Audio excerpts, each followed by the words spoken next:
দর্শক, আমরা আপনাদের সাথে যুক্ত আছি ঢাকা বিশ্ববিদ্যালয়ের রাজু ভাস্কর্য থেকে। ধর্ষণের প্রতিবাদে সারা ঢাকা বিশ্ববিদ্যালয় সহ সারা দেশে এই মুহূর্তে উত্তাল। সকাল থেকেই এই রাজু ভাস্কর্যের পাদদেশে বিভিন্ন ব্যানারে বিভিন্ন সংগঠন এবং ছাত্ররা আন্দোলন করে আসছে। তারা অবস্থান কর্মসূচি পালন করছে, বিক্ষোভ সমাবেশ পালন করছে। এখানে বিক্ষোভ শেষে মিছিল নিয়ে পার হচ্ছে।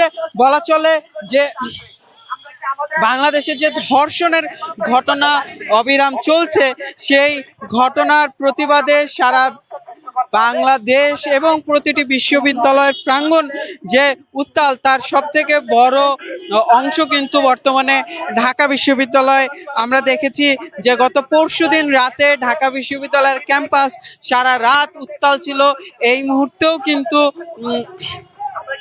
ঢাকা বিশ্ববিদ্যালয়ের রাজু ভাস্কর্য সহ পুরো ঢাকা বিশ্ববিদ্যালয়ের বিভিন্ন অংশে ধর্ষণের ঘটনার প্রতিবাদে, ধর্ষকদের বিচারের দাবিতে, দ্রুত বিচারের দাবিতে বিভিন্ন সংগঠন, বিভিন্ন ছাত্র সংগঠন, বিভিন্ন সংস্থা আন্দোলন করছে। আমরা সকালে দেখেছি ঢাকা বিশ্ববিদ্যালয়ের বেশ কিছু বিভাগ তারা কিন্তু শিক্ষক সহ তাদের শিক্ষকদের সাথে নিয়ে এই রাজু ভাস্কর্যের পাদদেশে এসে জড়ো হয়েছেন এবং এখান থেকে আন্দোলন এখানে বিক্ষোভ সমাবেশ করেছেন এবং এখান থেকে বিক্ষোভ মিছিল নিয়ে বের হয়েছেন। বিক্ষোভ মিছিল নিয়ে বের হয়েছেন। এই মুহূর্তে কিন্তু এখানে English for speakers of other ল্যাঙ্গুয়েজের ব্যানারে একটি শিক্ষার্থীরা এখানে আন্দোলন করছেন, বিক্ষোভ সমাবেশ করছেন। ওই পাশটাতে আমি যদি দেখাই, সমাজতান্ত্রিক ছাত্র ফ্রন্টের ব্যানারে শিক্ষার্থীরা বিক্ষোভ সমাবেশ করছেন। এর আগে আমরা এখানে দেখেছি আরো তিনটি ঢাকা বিশ্ববিদ্যালয়ের আরো তিনটি ব্যানারে কিন্তু এখানে বিক্ষোভ সমাবেশ করেছে। আমরা দেখছি যে মাগুরায় 8 বছরের সেই ছোট্ট শিশুর ধর্ষণের ঘটনায় কিন্তু সারা দেশ ক্ষোভে ফুঁসছে। সেই ছোট্ট শিশু এই মুহূর্তে সিএমএইচ এ সম্মিলিত মিলিটারি হসপিটালে তিনি সেই শিশু চিকিৎসাধীন অবস্থায় আছে। তার যে বর্তমান অবস্থা সেই সম্পর্কে দায়িত্বরত চিকিৎসক যারা আছেন তাদের যে বর্ণনা, সেটি কিন্তু গা শিউরে ওঠার মতো সত্যি কথা। তাদের সেই শিশুর সাথে যেই নির্মমতা ঘটেছে, সেই নির্মমতা কিন্তু কোনোভাবেই মেনে নেওয়া যায় না। সেই নির্মমতা এখানে যারা ভাষণ দিচ্ছেন, যারা বক্তব্য রাখছেন, তারা কিন্তু বলছেন যে এই নির্মমতার কথা মনে করলে রাতে ঘুমানো যায় না, এই নির্মমতার কথা মনে পড়লে ঠিক থাকা যায় না। সেই নির্মমতার বিরুদ্ধে কিন্তু সারা দেশ এখন একজোট হয়েছে।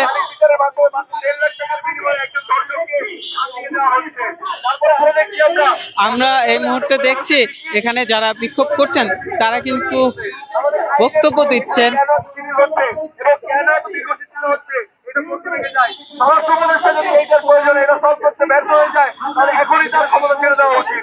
আমাদের দেশের মেয়েরা, আমার বোনেরা, আমার মায়েরা যদি রাস্তাঘাটে নিরাপদ না থাকে, তাহলে আমরা এই দেশে কেন তাকে আমরা স্বরাষ্ট্র উপদেষ্টার মধ্যে রাখবো? আমরা এই জুলাই আন্দোলনের পরে, এত রক্ত এত ত্যাগের পরে এসে যদি আবার আমাদের একটা মা বোনের সম্মানের জন্য, মা বোনের রক্ষার জন্য আবার রাজপথে নামতে হয়, তাহলে এই দেশের নিরাপত্তা নিয়ে আমি আসলেই দ্বিধাজড়িত রাখবো। তার পরবর্তীতে আমরা আরো দেখছি সাম্প্রতিক সময় যে ঘটনাগুলো ঘটছে, তার মধ্যে একটা স্কুল শিক্ষকের কাছে যদি একটা ছাত্রী নিরাপদ না হয়, একটা মাদ্রাসায় আরবি পড়তে যাওয়া একটা মেয়ে যদি তার গুরুর কাছে নিরাপদ না হয়, তাহলে আমরা কোথায় থাকবো? এই দেশের রাস্তাঘাট, এই দেশের যত স্কুল শিক্ষা প্রতিষ্ঠান যা কিছু আছে, আমরা চাই সব জায়গায় আইন শৃঙ্খলা এবং নিরাপত্তা নিশ্চিত করতে হবে। সরকারের আইন এবং এরা শাস্তি সবকিছু জোরদার করতে হবে এবং দর্শকের একমাত্র শাস্তি হওয়া উচিত প্রকাশ্যে মৃত্যুদণ্ড, যাতে করে এরা দৃষ্টান্ত হয়ে থাকে, পরবর্তীতে কেউ এই ধরনের ন্যাক্কারজনক ঘটনা এবং নৃশংস ঘটনা ঘটাতে আর সাহস না পায়।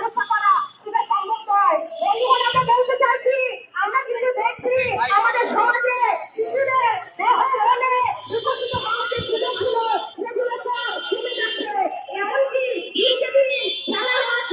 এইখানে যে সমাজতান্ত্রিক ছাত্র ফ্রন্ট তাদের যে বিক্ষোভ সমাবেশ হচ্ছে, আমরা একটু সেটাই আপনাদের সাথে যুক্ত করব।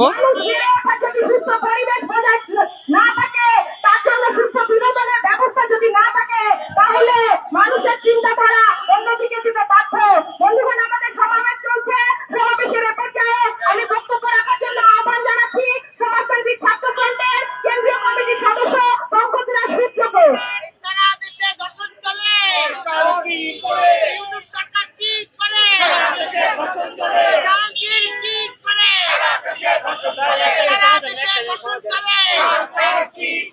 বন্ধুগণ, আমরা এমন একটা সময় এখানে দাঁড়িয়ে কথা বলছি যখন একটি ছোট্ট শিশু আসিয়া সে জীবন মৃত্যুর পাঞ্জা লড়ছে, এবং সেই দৃশ্য এখানে থাকা প্রত্যেকটি মানুষের, সারা দেশের প্রত্যেকটি বিবেকবান মানুষের কিন্তু হৃদয়ে নাড়া দিচ্ছে। এই রাজু ভাস্কর্য প্রমাণ করে এখানে এসে একের পর এক এই যে জুলাইয়ে যারা জেগেছিল, সেই জুলাই জেগে থাকা এই শিক্ষার্থীরা এসে এই আছিয়ার সাথে সংহতি জানিয়ে যাচ্ছে। এর সাথে সাথে ওই ধর্ষকদের প্রতি এবং ধর্ষক রাষ্ট্রের প্রতি, এই বিচারহীনতা সংস্কৃতির প্রতি তাদের খবর কথাগুলো জানিয়ে যাচ্ছে। এই সেই কথাগুলো বলতে গিয়ে আজকে সমাজতান্ত্রিক ছাত্রফ্রন্টের পক্ষ থেকে আমরা এখানে দাঁড়িয়েছি। আমরা বলতে চাই, আমরা মূল সরকারকে বলতে চাই যে এই যে একটি বিচারহীনতা সংস্কৃতির মধ্যে দিয়ে আমরা এসেছিলাম, এই যে গত 15 বছর ধরে একটা ফ্যাসিবাদী শাসনের বিরুদ্ধে লড়াইয়ের মধ্য দিয়ে আমরা যে আজকে এখানে এসে দাঁড়িয়ে বলছি আমরা একটা স্বাধীন বাংলাদেশে আছি। আপনি আমাদেরকে অনেক সুন্দর সুন্দর কথা শুনিয়েছিলেন। আপনারা বলেছেন এখানে এমন একটি ইউটোপিয়ান সমাজ গড়ে উঠবে যেখানে নারী পুরুষ কোনো বিভেদ থাকবে না। আপনি বলেছিলেন এখানে কোনো ধরনের লিঙ্গভেদ থাকবে না, এখানে কোনো ধরনের ধনী গরিব বৈষম্য রাখবেন না। আপনি সেই কাল্পনিক সমাজতন্ত্রের বুলি উজ্জ্বল এক ধরনের লিবারেলিজমের আড়ালে আমাদেরকে শুনিয়েছিলেন। অথচ আমরা দেখেছি এই যে অত্যন্ত দুঃখজনক ঘটনা, এই পত্রপত্রিকার খন্ডের প্রতিদিন যে ধরনের অন্যায়, এই ধর্ষণের ঘটনাগুলো আমাদের চোখের সামনে ভেসে ওঠে। এই যে ফেসবুকে সোশ্যাল মিডিয়া নিউজ ফিডে যে ঘটনাগুলো আসে, এই ঘটনাগুলো এখানে সূত্রপাত ঘটেছিল মাজার ভাঙা দিয়ে। এখানে এই ঘটনাগুলো সূত্রপাত ঘটেছিল সংখ্যালঘুদের উপর নির্যাতনের মধ্য দিয়ে। আজকে এসে আমরা এগুলো দেখছি এখানে একটি বড় অংশের মানুষ, সেই বড় অংশের মানুষ এখানকার যারা এমন একটি আইডিওলজির কথা বলে সমাজকে নিয়ন্ত্রণ করতে চাচ্ছে, সেই নিয়ন্ত্রণকে মানতে চায় না। যে অংশকে না আটকালে এই নিয়ন্ত্রণ নিশ্চিত করা যাবে না, সে অংশকে আটকানোর যে চেষ্টা, সেই চেষ্টা করছে। ফলে এই যে অরাজকতা তৈরি করা হয়েছে, এটা অত্যন্ত পরিকল্পিত, এবং এই যে বিচারহীনতা একই ধরনের নির্লিপ্ততা রাষ্ট্রের দিক থেকে, এটাকেও আমরা পরিকল্পিত মনে করি বন্ধুগণ। এবং বন্ধুগণ, একজন বড় বিপ্লবী বলেছিলেন যে কোন একটি সমাজের বড় অংশের মানুষকে, নারীদেরকে কথা বলতে না দিয়ে আমি বিশ্বাস করতে পারি না, আমি বিশ্বাস করতে পারি না যে এটি কিভাবে সম্ভব। আমি তার হৃদয়ের গর্জন শুনতে পাই, আর আমরা শুনতে পাই কান্না, আমরা শুনতে পাই আছিয়াদের কান্না, আমরা শুনতে পাই মুনিয়াদের কান্না। আমরা ডক্টর ইউনূসকে বলতে চাই, যদি আপনার হেরম থাকে আপনি ওই আইনজীবীকে বিচারের আওতায় আনুন। যদি সত্যি আপনি ন্যায় বিচারের কথা বলে থাকেন, আপনি আবার একটি খাতা খুলুন। সেই ক্যান্টনমেন্টে যে তনুকে হত্যা করা হলো সেটার বিচারের আপনি ব্যবস্থা করুন। আমরা আপনি হত্যার বিচার চাই, আমরা দর্শকের সর্বোচ্চ শাস্তি চাই, কিন্তু আমরা কতগুলো খাতা খুলতে চাই যে খাতাগুলো গত সরকার আমলে খোলা যায়নি। আমরা বলতে চাই, এই ব্যর্থ স্বরাষ্ট্রমন্ত্রী, আপনি এভাবে কথা বললে এটা আমাদের হৃদয়কে আঘাত করে। আমাদের যে ভাই বোনেরা এখানে রক্ত দিয়েছে, 200 অত্যাধিক রক্তের বিনিময়ে আমরা যে একটি সুন্দর বাংলাদেশের স্বপ্ন দেখেছিলাম, এবং এখানকার প্রত্যেকটি মানুষের হৃদয় সেটা এখনো গেঁথে আছে। এখনো মানুষ বলছে, এখনো প্রত্যেকটি মানুষ মনে করে যে এই অন্যায় তারা নিতে পারছে না।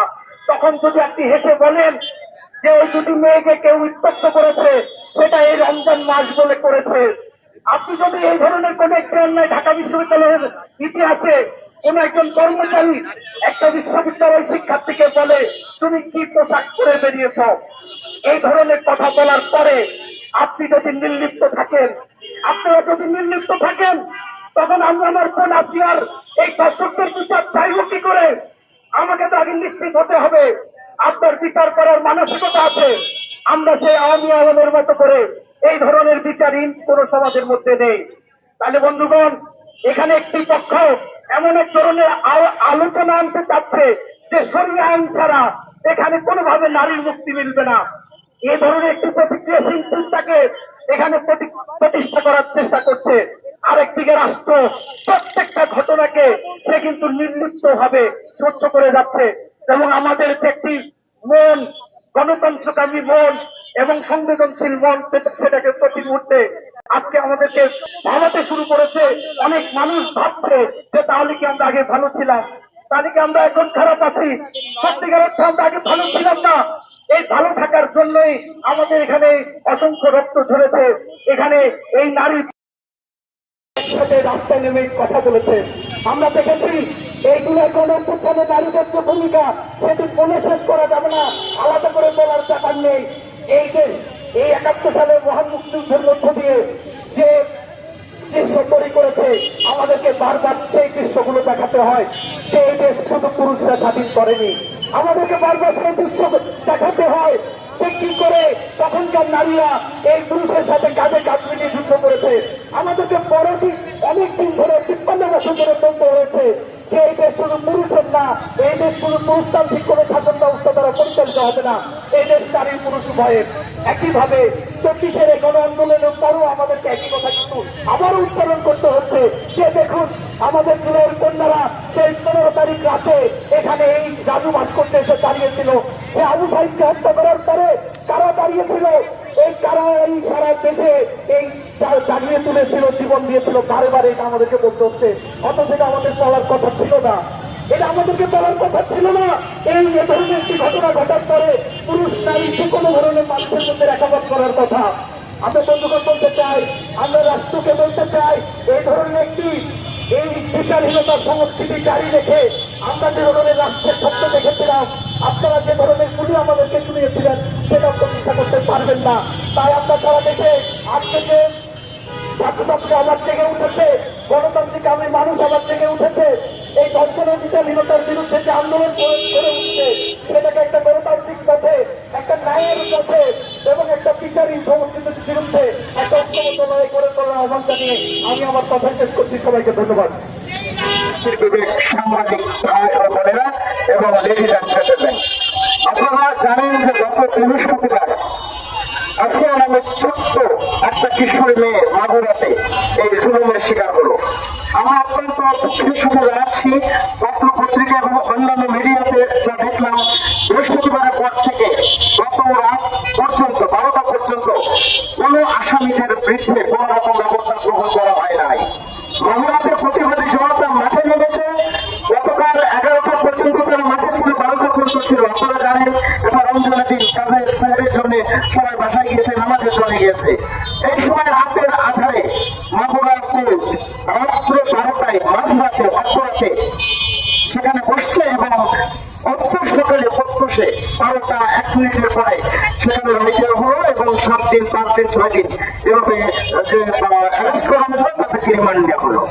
আমার প্রশ্ন হলো, 5 আগস্টের পরবর্তী যে সরকার, বিপ্লবী সরকার, এবং যে সরকার আসছে মানবাধিকার নিশ্চিত করার প্রত্যয় নিয়ে, অধিকার নিয়ে বৈষম্যের বিরুদ্ধে সংগ্রামের স্লোগান নিয়ে, সেই সরকারের মাননীয় স্বরাষ্ট্রমন্ত্রী জাহাঙ্গীর সাহেব এবং স্বরাষ্ট্র সচিব অত্যন্ত সাহসী, দক্ষা এবং সংগ্রাম মানবতা যা সিংহ সাক্ষর জনাব নাসিমুল গনি, সেই মন্ত্রণালয়ে স্বরাষ্ট্র থাকা সত্ত্বেও কিভাবে বৃহস্পতি শুক্র শনি রবি 4টা দিন চলে গেল, আসামিদের কোনো কিছু করা গেল না। আমরা এই ঘটনা নিন্দা করছি এবং রাতের আধারকে বিচার করতে হবে। প্রত্যেকের জানলাম যে উত্তেজিত জনতা আসামিদের উপরে হামলা করবে। জনতার কাছ থেকে আসামিদের জন্য বাঁচানোর জন্য পুলিশের যদি কোনো শক্তি না থাকে, তাহলে পুলিশ ডিপার্টমেন্টে আজই রিজাইন করা উচিত। একটু আগে ঢাকা বিশ্ববিদ্যালয়ের একটা বিভাগ থেকে দাবি উঠছিল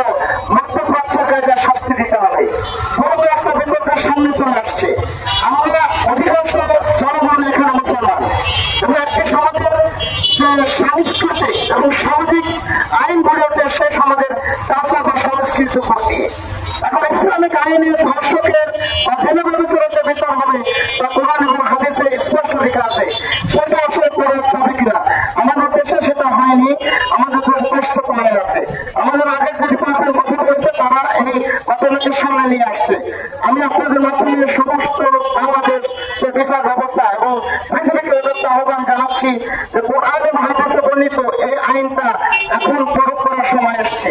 কারণ আমি যতটুকু জানি কোরআন এবং হাদিসের যে শাস্তির কথা বলা হয়েছে সেটা হলো মায়ের ভাষায় এক্সেম্পলারি পানিশমেন্ট, দৃষ্টান্তমূলক শাস্তি।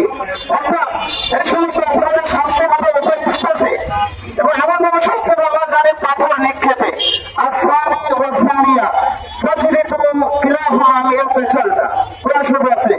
জিনাকারী এবং জিনাকারী পরিষেবা নাই তারা যে হোক তাদেরকে 100 পাথর মানো এবং প্রকাশ্য দিবলোকে যাতে করে অন্যরা এটা দেখতে পারে এবং একটা সমাজে এমন একটা ভয় সৃষ্টি করে যাতে অন্যরা এই কাজ করতে সামনে না যায়। আমরা পাশ্চাত্য আইনের ধারায় ওয়েস্টফালীয় বাস্তবতায় ওয়েস্টফালীয় চিন্তাধারা রাষ্ট্রিক কাঠামো আমি মনে করি আমরা একটি বিতর্কিত সমাজে প্রবেশ করেছি এবং আমাদের সমাজের সাথে একটা সমাজের আইনের বাস্তবায়ন কখন নাই। আইনের একটা কথা আছে কম্প্যাটিবিলিটি অ্যান্ড ইনকম্প্যাটিবিলিটি। কম্প্যাটিবিলিটি তখনই হয় যখন একটা সমাজের মানুষ সেই আইনকে গ্রহণ করে। পাশ্চাত্য আইন এই সমস্ত ক্ষেত্রে আমাদের সমাজ গ্রহণ করেনি। আমি এখনই যে ধরনের যারা আসাদকে অনুরোধ করবো আমাদের বক্তব্যটাকে উপস্থাপন করার জন্য। পাশ্চাত্যের আইন আমাদের সমাজ যেখানে সামাজিক সংস্কৃতি সমাজের মানুষরা জড়িত সেটা প্রবলপক্ষে প্রস্তুত নয়। কাজে এই সমাজ প্রস্তুত আছে আমাদের সংস্কৃতির সাথে যেটা চলে যেটা চাই সেই আইন এবং বিশেষ অপরাধের আইন আমাদের ধর্মের প্রকাশ্যভাবে পরিষ্কারভাবে বলা আছে সেটার বাস্তবায়নে বিচার করতে হবে। এরপর বলবো যে কোনো সমাজে আমরা ফরাসি বিপ্লব বলি বা আমেরিকা রিভলিউশন বলি বা অন্যান্য জাতীয় রিভলিউশন বলি, সমস্ত রিভলিউশন পরে বিপ্লব পরবর্তী দেশে একটা অস্থিরতা থাকে। আমাদের বাংলাদেশও সেভাবে অস্থির হয়েছে। আমরা জানি আমাদের তরুণ ছাত্র জনতা 100 রক্তের বিনিময়ে 36 জনের বিপ্লবের মাধ্যমে যে নতুন বাংলাদেশ নিয়ে এনেছে সেই বাংলাদেশের নতুন সরকারও কিছু সমস্যার সম্মুখীন। সে সমস্যার এক নম্বর হলো আইন শৃঙ্খলা। আমি যদি সরকারের পক্ষে একটু না যাই তবে এটা অন্যায় হবে, কারণ এটা সরকার আমাদের সরকার। যখন আমরাই আহ্বান করেছি আমাদের বিপ্লবে আমরা যা যুদ্ধ করেছে রাজুকে শহীদ মিনারে আমরাই অথরিটিসকে আহ্বান করেছি এবং তিনি তার ইচ্ছে মতো সরকার গঠন করেছেন। বিপ্লব পরবর্তী সরকার ওনারা কিছুটা লিবারাল আছে, ওনারা এখনো ওয়েটান্সি করছেন কাজটি, কিন্তু আমার নাগরিকরা খুব বেশি সময় ধরে ওয়েটান্সি করার সুযোগ এই সরকারকে দিতে চাইনি। আমরা স্পষ্ট ঘোষণা করছি মাগুরার ব্যাপারে 4-5 দিন ওয়েট করে পরে একটা বিচারিক প্রক্রিয়া যাওয়ার ঘটনাকে আমরা স্পষ্টভাবে নিন্দা করছি। স্বরাষ্ট্র মন্ত্রণালয়কে বলছি আপনার পুলিশ বিভাগ যেটা আমাদের ছাত্র জনতা বারবার বলছে কেন পুলিশ বিভাগ নিষ্ক্রিয়। আমরা জানি পুলিশ কোনো কাজ করে না। ঢাকা বিশ্ববিদ্যালয়ের আমার যে কলিগকে রাত্রে 11:30টার দিকে সংসদ ভবনের সামনে থেকে বিক্ষোভ করেছে 3-4 জন বিক্ষোভকারী এবং তাকে একটা মোবাইল নাম্বার দিয়েছে আমার ছাত্র সহকর্মী সেই মোবাইল নাম্বারের বাসায় ফোন করেছে, বাসা থেকে 50,000 টাকা পাঠিয়েছে ওই মোবাইল নাম্বারটা ছিল বিক্ষোভকারী। তারা কিডন্যাপ করেছে তাদের মোবাইল নাম্বার, সেই মোবাইল নাম্বার এখনো থামাই আছে। এখনো পর্যন্ত আমি গত রাত পর্যন্ত খবর পাইনি যে পুলিশ কাউকে গ্রেপ্তার করেছে বা কোনো অ্যাকশনে গেছে। স্বরাষ্ট্রমন্ত্রী স্বরাষ্ট্র সচিবকে বলছি আইন এবং বিচারের নামে তামাশা বন্ধ করবো। আমরা খুব বেশি সময় দেবো না। যেভাবে আপনাদেরকে আমরা এয়ার কন্ডিশনে বসিয়েছি ঠিক সেইভাবে আমরা এয়ার কন্ডিশন থেকে আপনাদেরকে কিভাবে নামাতে হয় আমরা তাও জানি। বিপ্লব উত্তর পরবর্তীতে আমরা যারা যুদ্ধ করেছি, বিপ্লব করেছি, সংগ্রাম করেছি, আমরা ছাত্র যুবা রাজনৈতিক নেতৃবৃন্দ ঘরে বসে নাই, আমরা এখন এখন দুপুরের মতো রাস্তায় আছি। আমরা হুঁশিয়ার করছি সরকারকে লিবারাল ফেজ ইজ গন। এখন সময় আসছে কিছুটা বিপ্লবী রণহুঙ্কার চালা এবং সে রণহুঙ্কার আইন শৃঙ্খলা স্বরাষ্ট্র মন্ত্রী স্বরাষ্ট্র উপদেষ্টা ইরানিন দেশে সকালে উনি বিভিন্ন থানায় যাচ্ছেন। আমার সাথে যোগাযোগ আরো বাড়াতে হবে। সবচেয়ে বড় কথা হলো প্রত্যেক থানার পুলিশ বিভাগকে সক্রিয় করতে হবে। যদি এরা সক্রিয় না হয় তার ইনস্ট্যান্ট করতে হবে। আমি 5 আগস্টের পর একটা পরামর্শ দিয়েছিলাম সরকারকে, আমি রাজু থেকে আবার পরামর্শ দিচ্ছি, আমাদের যে ছাত্ররা যুদ্ধ করেছে ওই ছাত্রদেরকে আপনারা ইন্টারভিউ নিয়ে তাদেরকে পুলিশ বাহিনীর পাশাপাশি সিভিল পুলিশ বাহিনী গড়ে তুলুন। প্রত্যেকটা থানায় আমার 5 জন করে ছাত্রকে দায়িত্ব দিয়ে তাদেরকে একটা সম্মানে নির্ধারণ করুন, পার্ট টাইম তাদের কাজ করার সুযোগ দিয়ে তাদের কিছুটা ব্যক্তিগত প্রয়োজন মিটবে। একটা সেন্ট্রাল পেশার আইন শৃঙ্খলা বাহিনী যে ব্যর্থতা তাও জাতির সামনে আসবে না। আজকে যদি কোনোভাবে আইন শৃঙ্খলা বাহিনী ব্যর্থ হয়, তার মানে ডক্টর ইউনূস সরকার ব্যর্থ, তার মানে ছাত্র জীবনে ব্যর্থ, তার মানে 36 জুলাই বিপ্লব ব্যর্থ। আমাকে 36 বিপ্লব ব্যর্থ হতে দিতে চাই। আমরা সরকারকে সময় বেঁধে দিচ্ছি না, কিন্তু সরকারকে ঘোষণা করে দিচ্ছি পরবর্তী প্রোগ্রামে আমরা সময় বেঁধে দিব। আমরা দেখছি কত শাসন আমলেও এ ধরনের ঘটনা ঘটেছে, কিন্তু সেগুলো বিচার হয়নি। আরো বিভ্রান্ত ঘটনা, শাসক দলের যারা কন্যাচন্দ্রা হাই হাউস ক্যাডার ছাত্র যুব এবং মেন স্ট্রিম পলিটিক্যাল পার্টি তারাই ঘটনাগুলোর সাথে জড়িত ছিল। এই জায়গা যেখানে আমরা কথা বলছি এখানে কাফন নামে এক তরুণী নির্যাতিত হয়েছিল, তারা শাসক দলের ছাত্র নেতার হাতে।